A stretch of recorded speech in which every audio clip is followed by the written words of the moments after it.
আসসালামু আলাইকুম গাইস, এটা হচ্ছে আমার রমজানের ফার্স্ট ব্লগ। আর এটা কিন্তু আমি নিজের হাতে ডেকোরেশন করেছি। তো এখন বাজে প্রায় 11:30। আর অবশ্যই আমার তারাবির নামাজ শেষ করে আমি রান্না বান্নাটাও করে ফেলেছি। আর রান্নাটা আমি সন্ধ্যার পরপরই করে ফেলেছি, শুধু ভাতটা রান্নার বাকি ছিল, ভাতটা রান্না করেছি। যেহেতু একা আমি রোজা রাখবো তাই এত কিছু আমি রান্না করি না।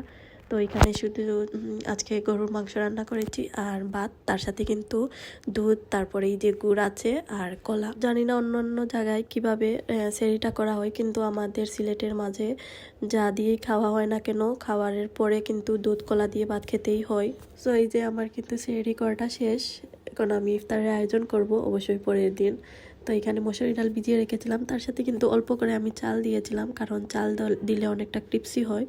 তো আমি প্রথমে চিন্তা করেছিলাম যে গ্রাইন্ডারে দেব, যেহেতু অল্প ডাল তাই আমি হ্যান্ড ব্লেন্ডারে দিয়েছি। আর চালটা কিন্তু পুরোপুরিভাবে ব্লেন্ডার করা যায়নি, তো তার কোনো ব্যাপার না, কারণ এরকম খেতে কিন্তু ভালো লাগে আর খুব বেশি ক্রিপসি হয় খেতে এই পেঁয়াজুটা। তো অনেকে আবার চানার ডাল দিয়ে কিন্তু পেঁয়াজুটা করে, আমার কাছে এই ডাল দিয়ে কিন্তু সহজ হয়, তাই আমি এই ডাল দিয়েই করি। আর এই যে এখানে আমি খিচুড়ি রান্না করছি, কারণ সিলেটের মাঝে কিন্তু এটি খুবই প্রিয় একটি খাবার, এই রমজান মাসে খিচুড়ি, পাতলা খিচুড়ি।